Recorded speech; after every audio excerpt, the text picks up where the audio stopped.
Hello and welcome. You've demonstrated an interest in learning how YouTube Live works. The question is, if you have a live broadcast, how do you get people to see it?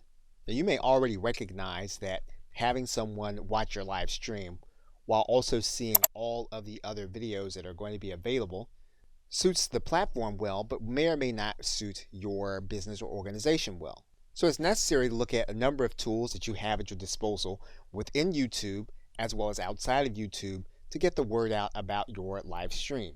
And so in this course, we will go inside of your Creator Studio and we will look at some of those tools that you have available to you so that you will be able to make the most of them and get the maximum number of people watching your live stream.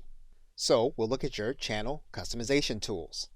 We'll also show you how to provide an easy to use subscribe link. We'll also take a look at some of the success factors in making your live stream visible and attractive for others to click on. And we'll take a look at some of the enhancement tools that you can do with your video that will help you to make it more usable and widespread. So with that, thanks, and I'll see you in the first video.